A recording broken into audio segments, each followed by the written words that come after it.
Practical issues on related party transactions, Section 188 of Companies Act 2013. What is Section 188 all about? Section 188 deals with approval process and compliance for RPTs, related party transactions entered by the company. It ensures transparency, fairness, and protection of shareholders' interest. What qualifies as a related party transaction under Section 188? A transaction between a company and a related party. Related party as defined under Section 2, subsection 76, relating to any of the seven categories mentioned in Section 188, subsection 1. I will explain one by one. First category, sale, purchase, or supply of goods or materials. Second category, selling, buying, or disposing of property. Third one, leasing of property. Fourth one, availing or rendering of services. Fifth one, appointment of agents for purchase or lease. Sixth one, appointment to office or place of profit.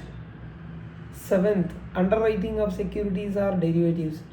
These are the 7 points under Section 188, subsection 1, related party transactions. We'll see the approvals. Board approval. First we'll go to board approval. What is the first mandatory approval required for every RPT, every related party transaction covered under Section 188, subsection 1? I just discussed 7 categories. Must first be approved through prior approval, board resolution, at duly convened board meeting, not by circulation, not by resolution, by circulation. Now we'll come to shareholders approval. Go to Rule 15, Sub Rule 3. When does a company need shareholders approval? Shareholders approval, this is ordinary resolution. It is required only if the value of the transaction exceeds monetary threshold limits specified in Rule 15, Sub Rule 3. I will explain. What are the correct monetary thresholds under Rule 15, Sub Rule 3? This is updated 2025 for contracts in Class A to E of Section 188, subsection 1. I will explain. Nature of the transaction I will explain, and threshold limit. Threshold limit individually or with the previous transaction in the financial year, total together. Suppose sale, purchase, or supply of goods or material. Then the threshold limit is 10% or more. 10% or more of turnover. Then members' approval is required. Suppose if it is a selling, buying, or disposing of property, then 10% of or more of the net worth, then members' approval required. Leasing of property, you have to see 10% or more of turnover, the value of that leasing, then members' approval is required. If availing or rendering of services, then you have to see the threshold limit 10% or more of the turnover. If it is more, if it is 10% or more, then members' approval required. Office or place of profit, monthly remuneration, if it is a 2,50,000 and above, then members' approval required. Underwriting of securities, 1% or more of net worth. So turnover and net worth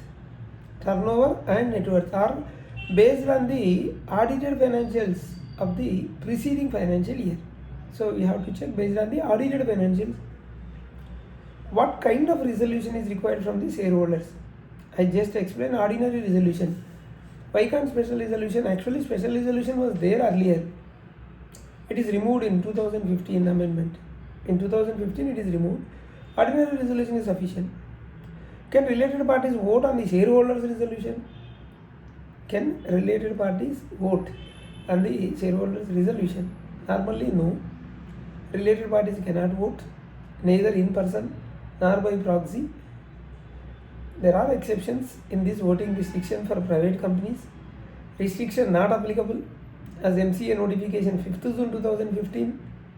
Government companies not applicable if transaction are with government or government companies, and there is a notification. And IFSC companies, IFSC public companies, voting restriction not applicable. Where 90% or more shareholders are related parties, then voting restriction not applicable. This is the exemption. Now I will explain you what is ordinary course, what is arm's length basis. What is meant by ordinary course of business? Activities performed regularly and consistently with industry practices forming part of normal business operations. This is ordinary course. What is arm's length transaction?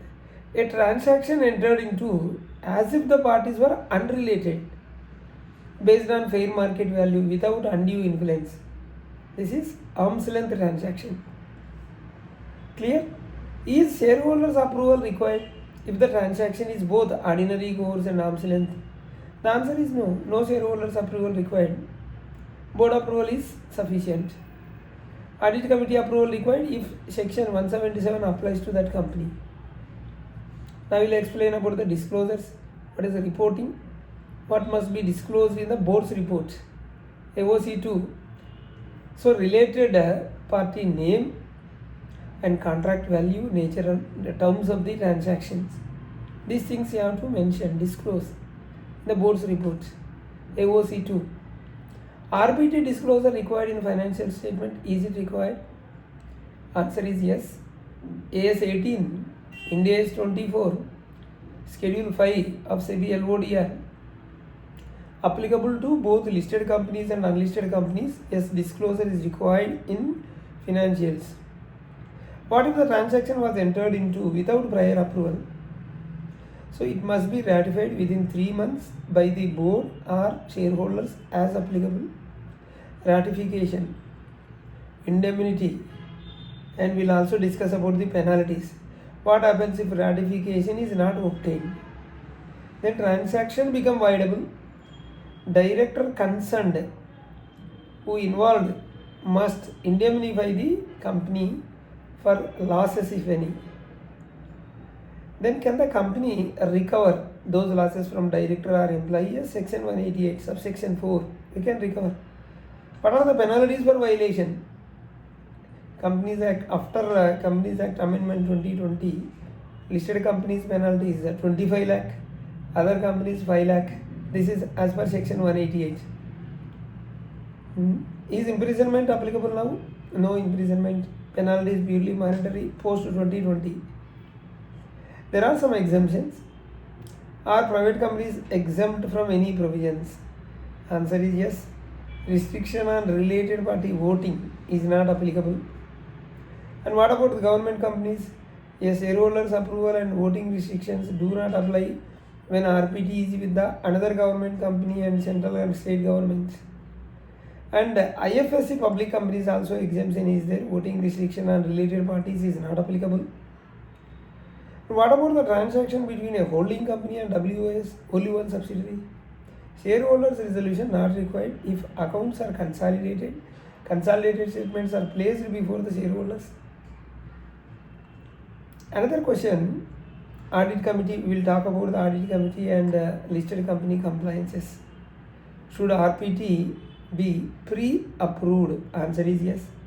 Ratification allowed but not preferred. Can a board approve RPT by circular resolution? Answer is no. It must be approved only at a physical or virtual board meeting. Does audit committee approval apply? Yes, for companies covered under section 177 where mandatory audit committee approval. Audit committee approval is mandatory before the board approval. First audit committee, then board. Then relationship between section 188 and SEBI LODR, because SEBI LODR regulation 23 for listed companies. Regulation 23 applies for listed companies. In addition, stricter norms apply for material RPTs 188 and SEBI LODR both. What is the material RPT? under SEBI LODR. There, RPT exceeding 1000 crores or 10% of the annual consolidated turnover, that is material RPT. Whichever is lower, 1000 crores or 10% of the annual consolidated turnover, whichever is a lower, is requires shareholders approval. Then I'll explain the practical case studies. Suppose director relative leases the property to the company. Then whether it is applicable RPT, yes. Leasing exceeds the thresholds, then shareholders approval needed. Suppose subsidiary sells goods to parent company at market value. Is it RPT? Yes. If ordinary course firm plus arm's length business, shareholders approval exemption is there. A related party votes by mistake. What is the effect? Becomes invalid. Resolution may become voidable if outcome impacted. Suppose HUF of a director is a related party. Answer is yes if director or relative is a karta. Then related party. Is non-cash consideration allowed? Yes. Subject to approvals and proper valuation. Now we will see the practical compliance checklist, like what records must be maintained. Board and general members' agenda and minutes has to be maintained properly. When you are dealing with RPTs, RPT register section 189 register, AOC 2 full data, and justification and valuation notes for the related party transactions, audit committee papers, these things has to be maintained. How to prove whether it is arm's length pricing, then do independent valuation, then price benchmarking, market quotes. These are the things to prove that this is an arm's length transaction. Should independent directors be involved? Yes. Their review is critical for fairness in RPTs. Can a company enter an RPT before approval? It is not advisable. If done, then must be ratified within 3 months. Is filing with ROC is required? There is no separate filing, but AOC 2 must be attached to board's report. Repeated violations, what are the consequences? It may lead to heavy penalties, as we discussed. Director disqualification under section 164 subsection 2. SEBI action for listed companies. This is what about section 188. It governs key related dealings.